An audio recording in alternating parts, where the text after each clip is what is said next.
কারণে অকারণে একরকম নিয়ম করেই রাজধানীতে বাড়ছে বাড়ি ভাড়া, অথচ আইনি বাধ্যবাধকতা থাকলেও তাতে বিন্দুমাত্র নজর নেই বাড়ির মালিকদের।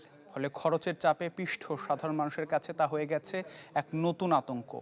তাদের দাবি, বিশেষ সংস্থার মাধ্যমে এটি নিয়ন্ত্রণের উদ্যোগ নিতে হবে সরকারকেই। মইনুল হাসানের রিপোর্ট।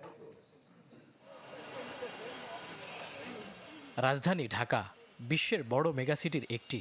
যাপিত জীবনে পড়ালেখা, ব্যবসা বাণিজ্য বা কর্মসংস্থান, নানা কারণেই এই নগরমুখী হাজারো মানুষ। তবে নাগরিক কোলাহলের ঢাকা শহরের জীবনটা যে খুব স্বস্তির, বাস্তবে তেমনটা নয়। এই শহরের বাসিন্দাদের প্রতিনিয়ত লড়তে হয় নিত্যপণ্যের উচ্চ মূল্যের সাথে, যাতে ব্যয় বাড়ছে প্রতিটি খাতে। সাথে যোগ হয়েছে বছর শেষে বাড়তি বাসা ভাড়া, যা এখন বেশিরভাগ ঢাকাবাসীর গলার কাটা। এই যেমন গেল ডিসেম্বরেও বাসা ভাড়া বৃদ্ধির নতুন নোটিশ জুটেছে ভাড়াটিয়াদের। এতে আরও বিষিয়ে উঠছে নিম্ন ও মধ্যবিত্তের সংগ্রামী প্রতিটি দিন। সবকিছুর দাম বাড়তি, ঘর ভাড়াও বাড়াইছে। বাচ্চা কাছে স্কুলের বেতন সবকিছু দিয়ে এখন আমরা টানাটানির মধ্যেই থাকি প্রতি মাসে। আগে যেমন 2-1 টাকা সেভ হতো, কিন্তু এখন কোনো সেভ করার সুযোগ নেই। এখন ঋণের পর ঋণ হয়ে যাচ্ছে। আমরা বর্তমানে 4000 দিতেছি, আর বাড়িওয়ালায় বলছে এই মাসে বাড়াইবে। চলতে কষ্ট হচ্ছে, কিন্তু বাস্তবতা মেনে নিতে হবে। এদিকে ভাড়া বাড়ানোর পেছনে দ্রব্যমূল্যের ঊর্ধ্বগতি, গৃহঋণের সুদ বেড়ে যাওয়া, রক্ষণাবেক্ষণ ব্যয় বাড়তি, কত শত অজুহাত মালিকদের।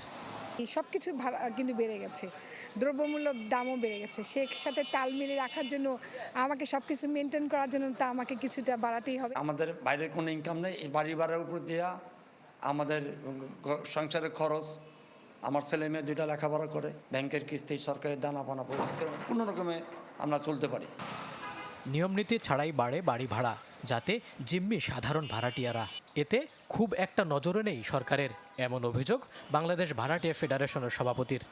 বিদ্যুৎ বিল ভাড়াটিয়া দিতে হয়, পানির বিল ভাড়াটিয়া, গ্যাস বিল ভাড়াটিয়া, তার তদারকি করবে সেটাও ভাড়াটিয়া দিতে হচ্ছে। শুধুমাত্র বাড়ির মালিকানা, মালিকরা শুধু মালিকটুকু হচ্ছে, কিন্তু তাছাড়া ভাড়াটিয়ার কাছ থেকে তারা সকল পয়সায় তারা আদায় করে নিচ্ছে।